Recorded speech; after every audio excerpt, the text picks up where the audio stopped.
In our journey through life, there comes a pivotal moment, a turning point where the desire to grow becomes louder than the need to stay comfortable. That moment is often marked by one of the hardest decisions we face, the choice to walk away. At first glance, walking away may seem like failure, but in truth, it can be a declaration of inner strength, clarity, and self-respect. It is not an act of weakness. It is a sign that you've finally begun to understand your worth. Most of us are conditioned from childhood to please others. We learn to say yes even when we mean no. We become addicted to approval, convinced that we must earn love by abandoning our boundaries.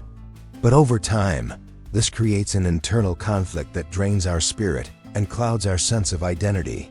The process of self-discovery begins when we stop asking, "What do others expect of me?" and start asking, "What do I expect of myself?" The power of walking away stems from two fundamental Stoic principles: the courage to say no and the clarity of direction. The first is about honoring your limits. The second is about knowing your path. When we lack the ability to say no, we become prisoners to other people's demands. When we lack direction, we become wanderers in our own lives, easily led astray by distractions and expectations. The combination of these two deficiencies leads to a life of quiet desperation where we feel used, unseen, and unfulfilled.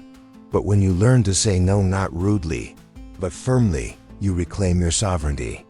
And when you commit to a direction aligned with your values, you begin to live with intention. Life will place you in situations where your boundaries will be tested. You will meet people who don't respect your limits. Some will demand more than you can give. Others will seek to manipulate or guilt you into compliance. But here's the truth. Every time you enforce a boundary, you reinforce your dignity. And every time you walk away from what diminishes you, you walk toward what strengthens you. Walking away is not the end. It is the beginning of a new relationship with yourself. It teaches you that you are not responsible for fixing others, for carrying emotional burdens that aren't yours, or for explaining yourself endlessly just to be understood. You are not here to perform. You are here to live. Marcus Aurelius said, "If it is not right, do not do it. If it is not true, do not say it." This quote is a compass for our actions. If something dishonors your values, your peace, or your well-being, it is not right for you. And that's okay. Growth means shedding old skins. It means releasing relationships, environments, and roles that no longer reflect who you are becoming. It means being willing to disappoint others rather than betray yourself. Some may call you selfish. Others may accuse you of being cold. But remember, their discomfort does not define your truth. Their reaction is not your responsibility. Your only responsibility is to be honest with yourself first, and then with others. Each time you walk away with clarity and grace, you're telling the world, "I choose peace over approval. I choose truth over performance. I choose growth over stagnation." This is what personal power looks like, not in control over others, but in mastery over yourself. And in that space of inner mastery, something shifts. You begin to attract what aligns. You stop chasing what drains. You become deeply rooted in your own path. So the next time you're faced with a situation that demands too much, ask yourself, is staying an act of love or an act of fear? If it's fear, walk away, because you are not here to live someone else's story. You are here to write your own. And that story begins the moment you decide, "I will no longer abandon myself." Part 2. The hidden cost of staying too long. Sometimes the most dangerous prison is the one we cannot see, the invisible cell built from routines, roles, and relationships that feel too familiar to question. You may be surprised how often we choose suffering over uncertainty. We tell ourselves we'll leave when it gets worse. We say, "It's not that bad yet." But what we really mean is, "I'm scared. Scared to be alone. Scared to start over. Scared to lose what little we think we have, we mistake comfort for peace. We confuse familiarity with love. But let me ask you this: what is the cost of staying in a place that slowly erodes your joy? What is the price of silence in a relationship where your voice no longer matters? Sometimes we stay because of history, because of shared years, shared pain, shared dreams. But shared history does not guarantee a shared future. Just because someone walked with you in one chapter doesn't mean they belong in the next. Walking away isn't always about cutting people out. Sometimes it's about cutting away the version of you who allowed disrespect to feel normal. Sometimes it's about cutting the stories that say, "This is all you deserve." Let's be honest. There's a part of you that knows when something is over. But knowing and doing are not the same. Doing requires clarity and courage and grief, because there is grief in walking away. Grief for the time you gave, the effort you poured in, the version of you that tried so hard to make it work. But grief is not a reason to stay. Grief is proof you cared. Grief is sacred, and grief can exist without guilt. You're allowed to walk away and still love what you're leaving. You're allowed to say, "I wish it had turned out differently," and still walk. You're allowed to honor the past and still choose the future. That's maturity. That's emotional courage. That's real freedom. When you walk away with awareness and intention, you're not escaping, you're evolving. And every time you evolve, something inside you says, "This is who I've always been." So don't wait for permission. Don't wait for things to get worse. Don't wait until you've lost every drop of energy before you allow yourself to choose a better path. Sometimes, healing begins the moment you say, "I'm done settling." And that moment, that's the spark of a new life. Part 3, the loyalty trap. When staying becomes self-betrayal, we often confuse loyalty with virtue. We're taught from an early age that staying, whether in relationships, communities, jobs, or traditions, is honorable. That endurance is proof of character. That sacrifice is the price of being good. But here's the question few dare to ask. At what point does loyalty become self-abandonment? Loyalty is beautiful when it's mutual, when it's rooted in love, respect, and shared purpose. But loyalty that requires you to shrink, to silence yourself, or to suffer is not loyalty. It's compliance. There is a quiet epidemic among us of people staying in places that no longer serve their growth because they were told that leaving makes them weak, selfish, or ungrateful. But ask yourself this: if remaining loyal requires the betrayal of your values, your dreams, your emotional safety, is it still noble? Or is it self-destructive? Epictetus once wrote, "First say to yourself what you would be, and then do what you have to do." That begins with honesty. Radical honesty. The kind that says, "I no longer recognize myself here." Because here's the hard truth. Not everyone who started the journey with you is meant to go the whole way. Not every role you once played fits the person you are becoming. Not every dream you once chased is still aligned with your deepest calling. And sometimes, the bravest thing you can do is walk away from what you once loved. This isn't betrayal. This is evolution. But here's what makes it even more difficult: guilt. The guilt of disappointing others, of breaking traditions, of being the one who says, "This isn't working for me anymore." We are so afraid of letting others down that we forget how much we're already letting ourselves down every single day. We stay stuck in a version of life that suffocates us. Stoicism reminds us to focus only on what we can control. You cannot control how others will feel about your choices. You can only control whether those choices are made from alignment or avoidance. Are you choosing to stay because it feels right? Or because you're afraid of what they'll say if you leave? There's a world of difference between choosing love and avoiding guilt, between staying with integrity and staying out of fear. And guilt, while heavy, is not a reliable compass. It's a conditioned response, a product of expectations, upbringing, and unconscious agreements we made long ago. But you can break the agreement. You can rewrite the contract. You can say, "My peace matters more than your comfort."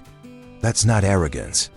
That's reclamation, the reclaiming of your path, your clarity, your time, your energy, your truth.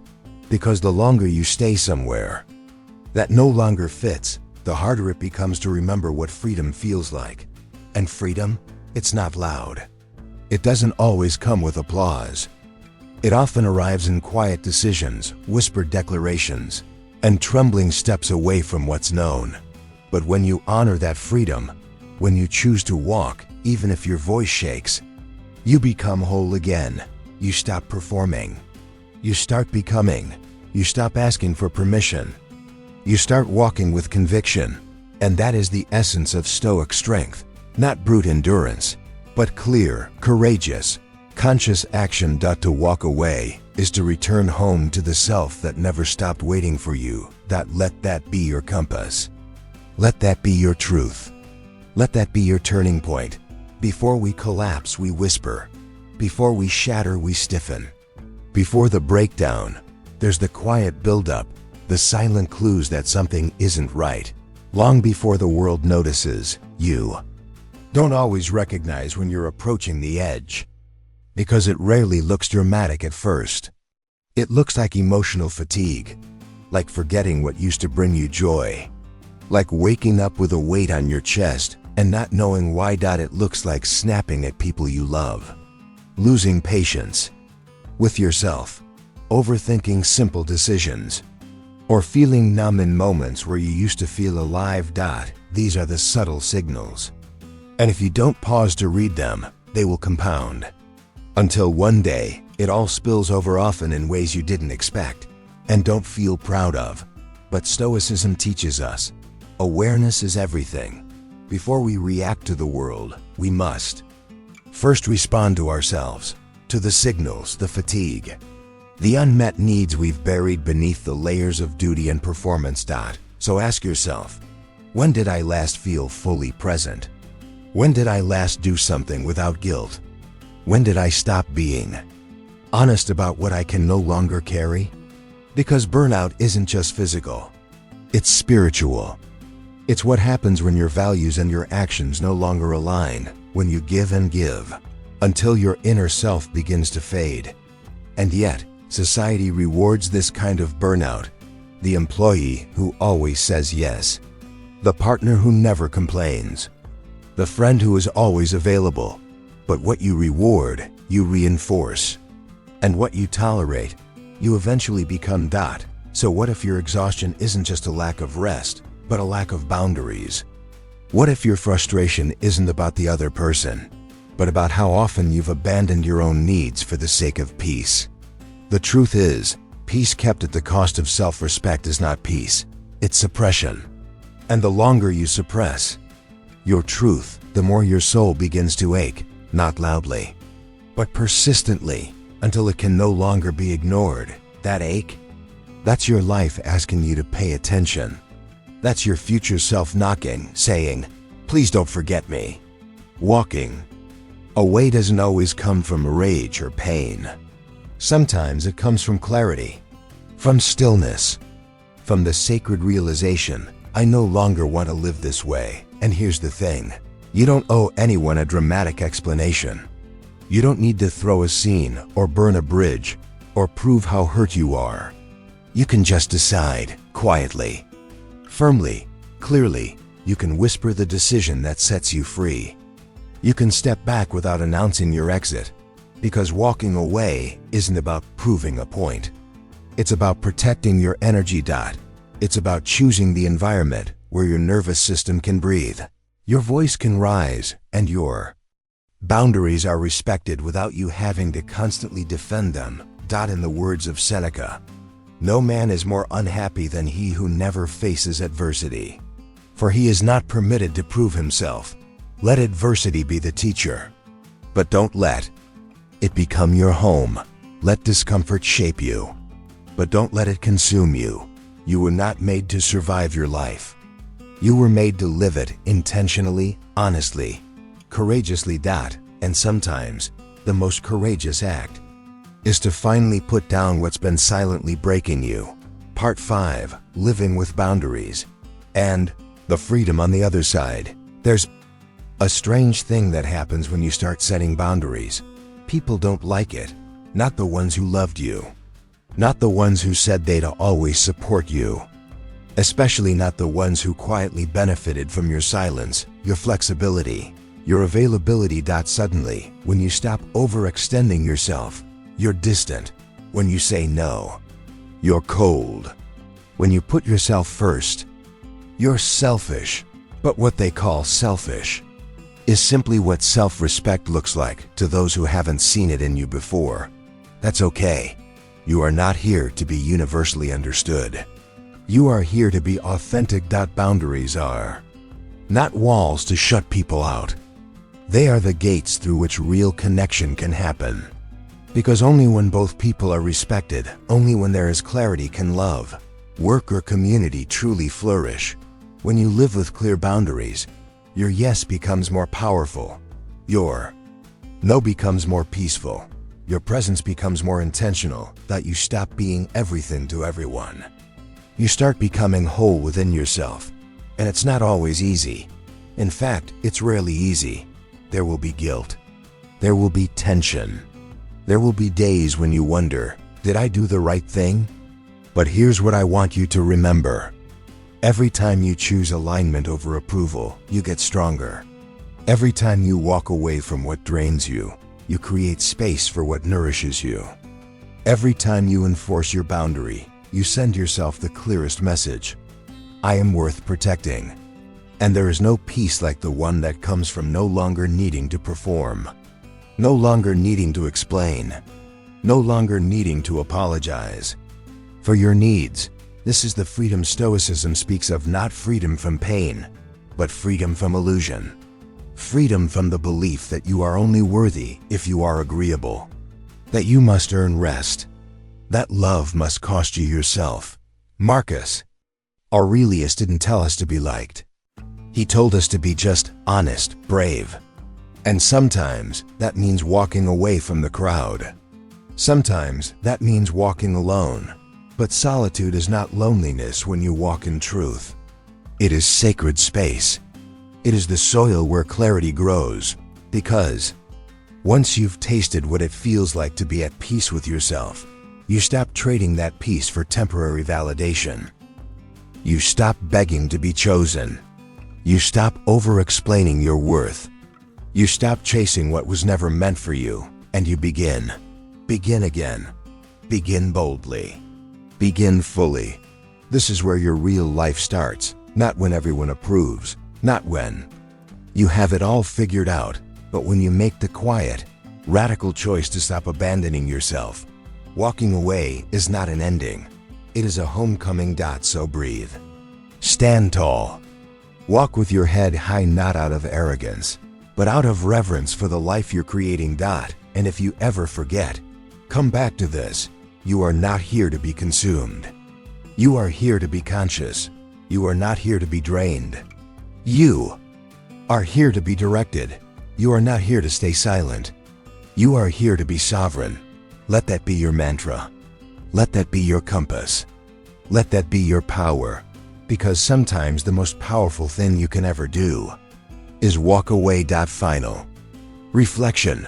Your journey has just begun. If this reflection resonated with you, if it stirred something real, raw, or ready to rise, then I invite you to not let it fade. Subscribe now to the Daily Stoic Life, where we explore what it means to live with clarity, courage, boundaries, and truth. One breath, one choice, one moment at a time. You've spent long enough carrying what's not yours. Now it's time to carry your voice and walk firmly, freely, finally toward the life that's waiting for you. Your life, your rules, your peace. See you on the path.